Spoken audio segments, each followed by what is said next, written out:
The original Motorola Moto 360 was one of the few good Wear OS then Android Wear smartwatches. At least, it was until Motorola quit the smartwatch game in 2016. It got a remake in 2019 under a different company, and 2 years later, eBay now just announced the Moto Watch 100, a cheaper, entry-level smartwatch. And for the first time, it will not run Wear OS. Instead, the new Moto Watch 100 features a proprietary software called Moto OS. This is a major departure from the Moto watches we've seen until now.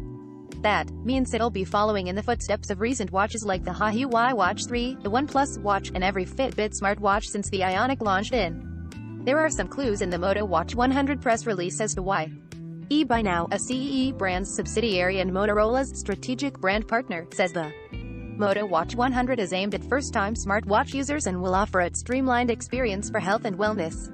That, and on the product website, it says Moto OS dramatically increases battery life. eBay now claims the Moto Watch 100 will get 14 days on a single charge and has built-in GPS continuous heart rate monitoring, and SPO2 sensors for measuring blood oxygen levels. Currently, there isn't a Wear OS watch on the market that can do all that in last more than 2 days. On paper, the Moto Watch 100 offers an impressive spec sheet for a $99.99 smartwatch. In addition to its health features, it's swim-proof with 5 ATM of water resistance, supports quick charging, and has a 1.3-inch LCD display. But there's one thing Moto OS won't have: third-party apps. That's not always a deal-breaker. Fitbit's gone by on Fitbit OS for years now and only has a handful of apps like Pandora, Starbucks, and Spotify. It also has an open SDK that lets developers create their own clock faces and apps to make up for the lack of choices in the Fitbit app gallery. However, Fitbit is a major player in this space and other attempts have been less fortunate. The Huawei Watch 3, for example, had great hardware but Harmony OS was limited to Huawei apps that weren't all that useful. Meanwhile, OnePlus also tried to prioritize battery life at the expense of literally everything else. It did not pay off. The OnePlus watch was buggy to the point of being unusable when it launched in April.